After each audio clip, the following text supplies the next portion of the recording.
aminareo anyriavana ny fahasoavana sy ny fiadanana avy ao amin'Andriamanitra ray sy Jesoa Kristy tompontsika. Amen. Ny fanahy masina sy ny trinité.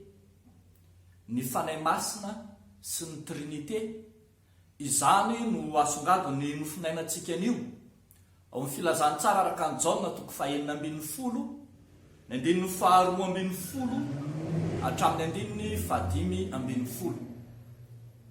Vao tsy ela isika riavako izay no nankalaza ny Pentekosta, ary mbola ao anatin'ny fibanjinana isika ny lohahevitra manao hoe mampiorina ny mino ny herin'ny fanahy masina.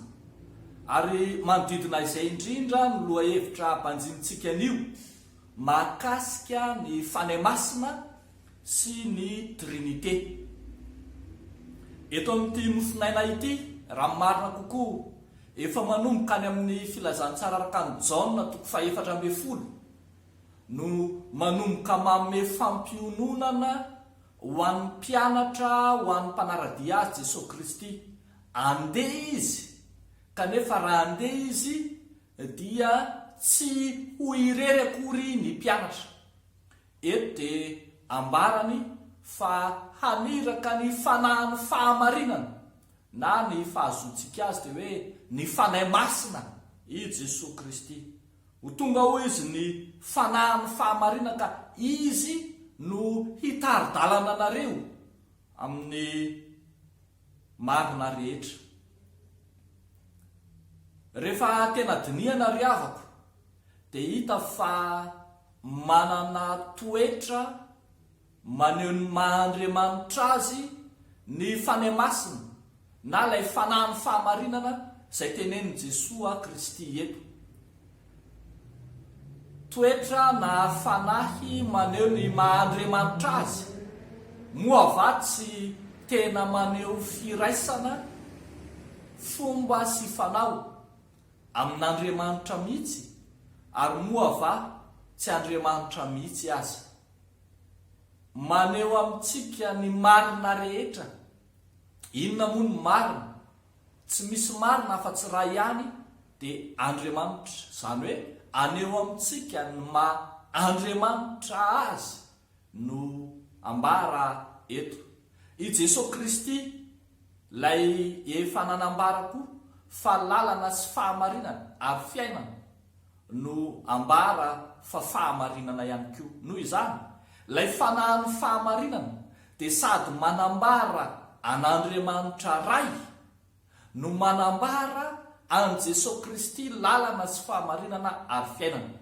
Ary izany mbola mahatonga an Jesosy hiteny eo amin'ny 5:10 hoe izay rehetra nanany ray dia ay avokoa, koa izany no lazaiko fa mandray avy amin'ny ay izy ka hanambara izany aminareo.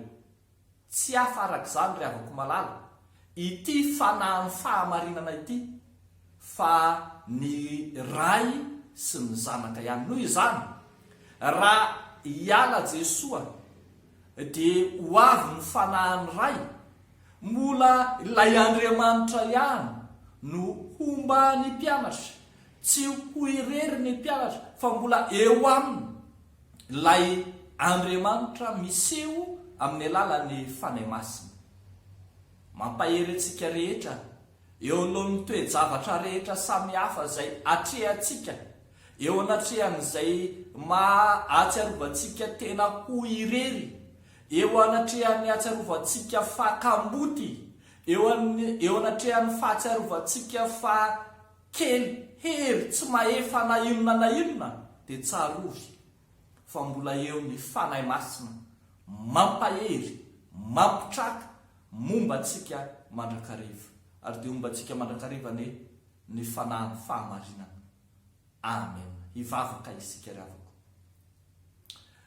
Ry Andriamanitra ny fahamarinana, lay Andriamanitra fanahy, lay tsy hita maso fa mipaka mivantana aminay ny asanao, ny herinao.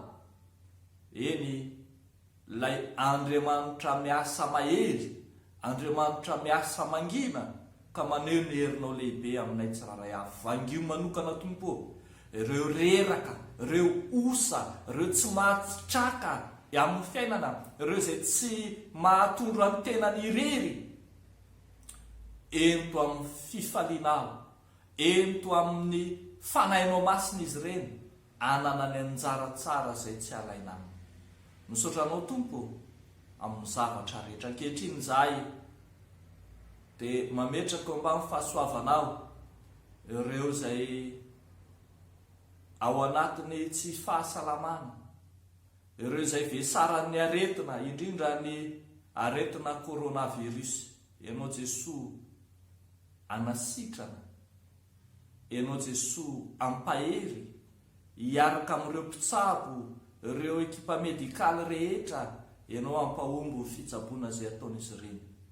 Ataonay sy angatahanay amin'ny anaran'i Jesosy izany, ianao ilay tsy mandao anay, ho anao ny dera sy ny laza ary voninaitra.